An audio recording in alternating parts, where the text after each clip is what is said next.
बिस्मिल्लाहिर्रहमानिर्रहीम।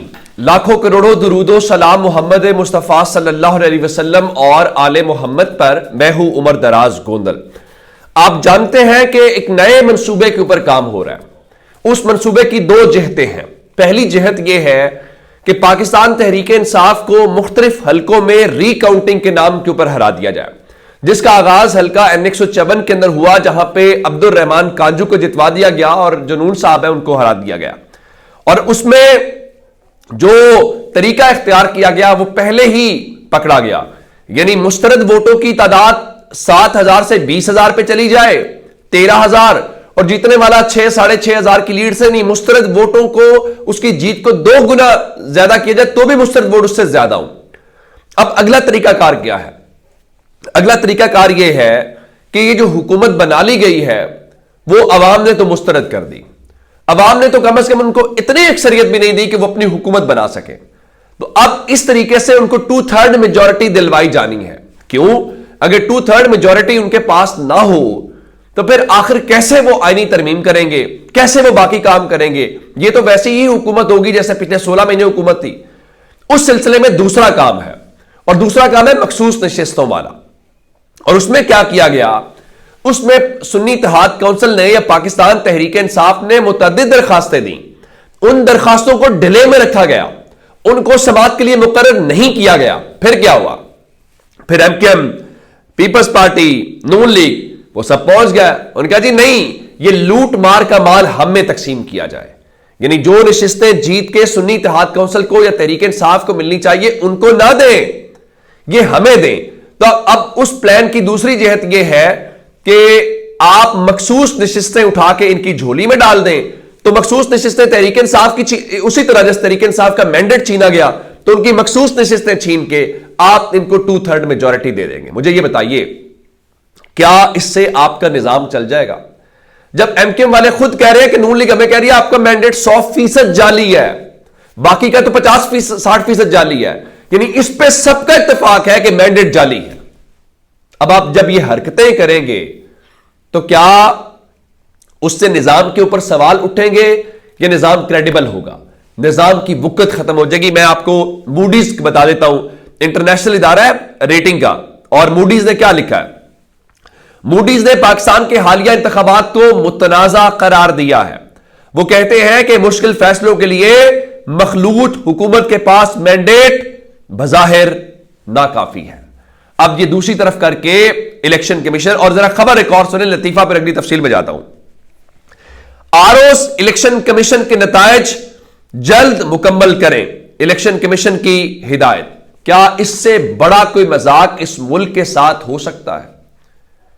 और वो मजाक क्या है कि आज 20 दिन हो गए हैं और इस मुल्क में इंतखाबी अमल या इलेक्शन नतायज जो है वो मुकम्मल नहीं हो सके। और अब मखसूस नशिस्तों के ऊपर क्या हो रहा है? इमरान खान ने कहा था कि कल इमरान खान ने कहा सिकंदर सुल्तान राजा को इस्तीफा देना चाहिए। इलेक्शन से पहले हमसे धांधली की गई और बल्ले का निशान छीन कर जो कुछ किया गया सब जानते हैं। उसमें कौन कौन शामिल था, किन किन बड़े बड़े मनसबों के ऊपर बैठे हुए वो लोग हैं जिनके ऊपर तनकीद हो तो वो JIT बनवा देते हैं, और उसके बाद वो सहाफियों को गिरफ्तार भी करवाते हैं ताकि उनके कलेजे को ठंड पड़ जाए। तो जाहिर है वो भी उसमें शामिल रहे। और आज सुन्नी इत्तेहाद काउंसिल या तहरीक इंसाफ की मखसूस नशिस्तों को लेकर इलेक्शन कमीशन ऑफ पाकिस्तान में जो समाअत हो रही है, वहां पे सिकंदर सुल्तान राजा के सामने बैरिस्टर अली जफर ने कहा कि इलेक्शन कमीशन ने तहरीक इंसाफ का निशान वापस लिया। उम्मीदवारों को बाल्टी, झाड़ू, बैंगन और दीगर तज़हीक आमेज निशानात दिए गए। ऐसे निशानात देने का मकसद वोटर्स को कंफ्यूज करना था।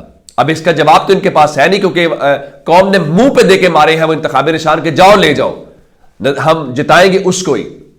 और मैं आपको एक बात बताऊं, इस हवाले से जो चीफ इलेक्शन कमिश्नर साहब है वो फरमाने लगे जी सियासी तकारीर के लिए बहुत फोरम्स हैं, अभी कानूनी नुक्ते के ऊपर बात करें। और उसके बाद जरा सुनिए, आज मजहर अब्बास साहब ने अपने -2 वाले मजमून के अंदर लिखा है कि -2 हो ही गया, जिसके मुताबिक वो कह रहे हैं कि इमरान खान और नवाज शरीफ दोनों को, देखिए इमरान खान को तो आप माइनस करके ऑलरेडी बैठे हुए थे कि हम इमरान खान को निकाल देंगे, लेकिन पाकिस्तान के लोगों ने जिसको ये लाना चाहते थे नवाज शरीफ को माइनस करके अपने वोट से दिखाया। नवाज शरीफ को किसी अदालत ने माइनस नहीं किया, किसी और ताकतवर हल्के ने माइनस नहीं किया, पाकिस्तान के लोगों ने अपने वोट से। यही आज मजहर अब्बास साहब ने अपने मजमून में लिखा कि जो पर्चा सेट किया गया था तहरीक इंसाफ के वोटर्स ने अपसेट कर दिया। इमरान खान के हामियों ने अपने लीडर के इंतखाबी अमल से बाहर होने की सूरत में कमाल महारत से मियां साहब को भी इस रेस से बाहर कर दिया गया है।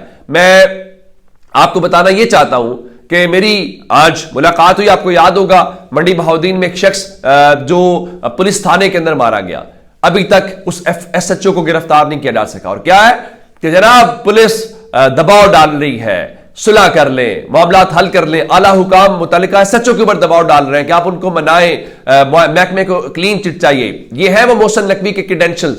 जब थानों में लोग मारे गए, जब लाशें लोगों के घरों में गई, किस लिए कि तहरीक इंसाफ का जलसा क्यों कराया, इसलिए कि तहरीक इंसाफ का झंडा क्यों लगाया हुआ है। लेकिन उन हलकों में तहरीक इंसाफ जीत गई है।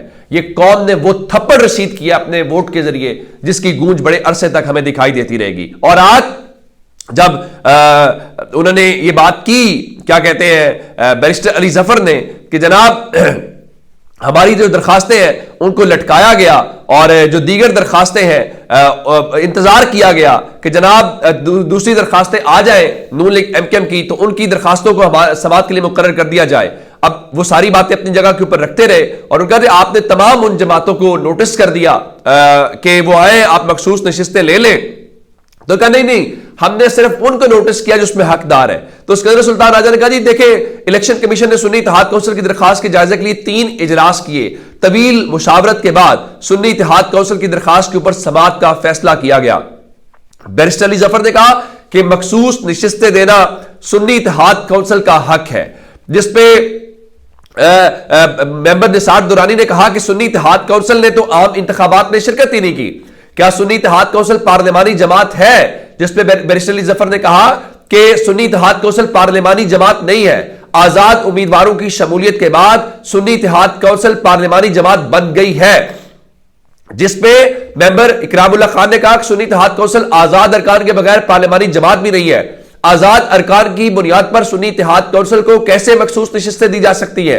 तो बैरिस्टर अली जफर ने कहा सुन्नी इत्तेहाद काउंसिल को मखसूस नशिस्तें दी जाए। आगे सदारती इलेक्शन आने वाले हैं। चीफ इलेक्शन कमिश्नर ने कहा जी सदारती इलेक्शन से मखसूस नशिस्तों का क्या ताल्लुक है? यानी आप अंदाजा करें कि मखसूस नशिस्तों वालों ने भी वोट डालना है और वो वोट अगर ऑपोजिशन के पास होगा तो ऑपोजिशन का गिना जाएगा, अगर वो सीटें आप नून लीग को दे देंगे तो वो हुकूमती वोट गिना जाएगा। ये है इस मुल्क के साथ और मुल्क के लोगों के साथ ये सब कुछ करते हैं। फिर फरमाया बैरिस्टर अली जफर ने कहा कि सदारती इलेक्शन का मखसूस फार्मूला होता है। आजाद अरकान सदारती इलेक्शन में इंतहाई अहम किरदार अदा करेंगे। मेंबर इकरामुल ने कहा मखसूस नशिस्तें किसको मिलनी है ये अभी फैसला नहीं हुआ। और बैरिस्टर अली जफर ने कहा कि सियासी जमात वो है जो इंतखाबात में हिस्सा ले। तो मेंबर इकरामुल ने कहा जिस पार्टी का आप हवाला दे रहे हैं तो क्या उन्होंने हिस्सा लिया? तो बैरिस्टर अली जफर ने कहा तो नहीं लिया। तो मेंबर खैबर पख्तूनख्वा ने कहा तो क्या आप चाहते हैं कि हम उस पार्टी की रजिस्ट्रेशन खत्म कर दें? बैरिस्टर अली जफर ने कहा बिल्कुल खत्म कर दें, लेकिन उसके लिए आपको आइन का जो प्रोसेस है वो इख्तियार करना पड़ेगा। अब अंदाजा करें कि बैरिस्टर अली जफर मौजूद है, आजम नजीर तारड़ नून लीग की जानिब से है, फारूक इस्नाइक पीपल्स पार्टी और MKM वाले भी है, बाकी सब भी आए। इससे ज्यादा कुछ शर्मिंदगी की कोई बात हो सकती है? अब ये सारी बातें अगर आप ये कहें कि जी आप उनका नाम ले रहे हैं तो हम उनको डीलिस्ट कर देते हैं, तो जनाब आप डीलिस्ट कर देना। अब इस हवाले से अगर फैसला मैं आपको बताऊं तो वो सिकंदर सुल्तान राजा के उन रिमार्क्स के अंदर है। सिकंदर सुल्तान राजा ने कहा जी PTI के वकील ने माना था कि इंतखाबी निशान वापस लेने पर मखसूस नशिस्तें नहीं मिलेगी। तो क्या अगर ये PTI के वकील ने माना था तो क्या फिर पूरे प्लान के साथ पाकिस्तान तहरीक इंसाफ को इंतखाबी निशान वापस लिया गया, पूरे प्लान के साथ कि उनको मखसूस नशिस्तें नहीं देनी? क्या ये इस मुल्क की आवाम की तौहीन नहीं है कि इस मुल्क की आवाम ने जिस जमात को जितवाया, अक्सरियत में जितवाया, आप उसको मखसूस नशिस्तें इसलिए नहीं देना चाहते कि आप मुखालिफ फरीक को जो किसी और के साथ मिले हुए हैं, जिनके ऊपर किसी और का दस्ते शफकत है, आप उनको 2/3 मेजॉरिटी देना चाहते हैं? कर लीजिए। आप कौम के सामने पहले भी हार गए हैं, कौम को फिर मौका मिलेगा, फिर हार जाएंगे। इससे क्या फर्क पड़ता है या क्या सूरत हाल है आप सब जानते हैं। लेकिन याद रखिएगा ये धब्बा रहेगा, ये काले फैसला वो जो आपने बल्ले वाला दिया था ये उससे भी बुरा फैसला होगा अगर पाकिस्तान तहरीक इंसाफ को जो बल्ले का निशान है वो आपने दिया। और वो सिराजुल हक वाली बात ठीक है कि इलेक्शन नतायज जो है वो वोटों के हिसाब से नहीं बल्कि रियाजी के फार्मूले के ऊपर जो है वो तरतीब दिए गए हैं। और यही बात फजलुर रहमान भी कह रहे थे। और मैं आपको एक और बात बताऊं कि तहरीक इंसाफ उससे क्या फर्क पड़ेगा।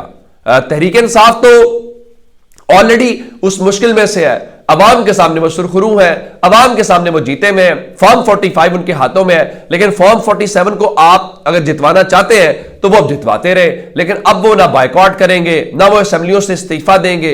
लेकिन आप ये जो 2/3 मेजॉरिटी उनको दिलवा के सारा कुछ गोल्डन नंबर उनको पूरा करवाना चाहते हैं, क्या ये जुल्म नहीं होगा? क्या उससे इमरान खान की सपोर्ट ज्यादा नहीं बढ़ेगी? इमरान खान के लिए तो ये आसानी हो जाएगी, इमरान खान का तो मसला ही हल हो जाएगा। वो कहेगा देखो यहां मैं आपको कहता रहा हूं ये सब एक है, ये पूरा सिस्टम मिला हुआ है। वो तो कहते रहे कि चीफ इलेक्शन कमिश्नर और इलेक्शन कमीशन नून लीग की बी टीम है। इमरान खान तो कहेंगे कि देखो बी टीम ने मेरी नशिस्तें छीन के उनके हवाले कर दी है। और दूसरी जानिब लगता यह है कि इमरान खान के साथ तो हो रहा है जो हो रहा है। तो जो इस्लामाबाद वाले हैं वो नवाज शरीफ को भी बहुत चकरा रहे हैं। नंबर 1 नवाज शरीफ एक सीट से तो मानसेरा वाली वैसे हार गए, लाहौर वाली हार गए, फिर उन्होंने जितवाया। जिस तरह जितवाया वो उनके ऊपर और सवालिया निशान है कि उनको बताया गया किसी की जबान में कि नवाज शरीफ की क्या हैसियत है। तो अब उन्होंने उनके वकील ने कल लेने के 15 मानसेरा में कहा जी उनको आप दोबारा इलेक्शन कराएं। वहां पे मियां साहब हार कैसे गए हैं? तो जाहिर है जहां मियां साहब हार जाए दोबारा इलेक्शन होना चाहिए। तो आज उनको पहला जो झटका मिला है इलेक्शन कमीशन से, NA-15 के ऊपर नवाज शरीफ की जो दरखास्त है उसको खारिज कर दिया गया और रिटर्निंग अफसर 3 रोज में कंसोलिडेशन मुकम्मल करे। और नवाज शरीफ को अगर इतराज हो तो उनको कहा गया है कि आप जो है वो ट्राइब्यूनल से वो कर सकते हैं। मैं आपको एक बात बता देना चाहता हूं कि पंजाब असेंबली में पाकिस्तान तहरीक इंसाफ शिरकत कर रही है, नारेबाजी भी कर रही है। दूसरी तरफ कौमी असेंबली के इजलास के हवाले से जो कल कहा जा रहा है जी हम बुलाएंगे, उसके ऊपर नून लीग पंजाब है उसमें सर जोड़ेगी। और पाकिस्तान तहरीक इंसाफ ने भी अपना पार्लिमानी पार्टी का इजलास बुला लिया है जिसमें इंट्रा पार्टी का इलेक्शन है। कल कौमी असेंबली का अगर इजलास होता है तो क्या करना है या बाकी मामला है उसके ऊपर उमर अयूब ने पार्लिमानी पार्टी का जो नामजद वजीर आजम के उम्मीदवार है वो बुला लिए और तहरीक इंसाफ उसके हवाले से फैसला करेगी। और शेर अफजल मरवत कह रहे थे हम बाइकआउट नहीं करेंगे, हम मैदान में जाएंगे और भरपूर तरीके से हेल्प भी लेंगे और एहतजाज भी करेंगे। ये अब तक की अपडेट्स से अपना बहुत सारा ख्याल रखिएगा। खुदा हाफिज।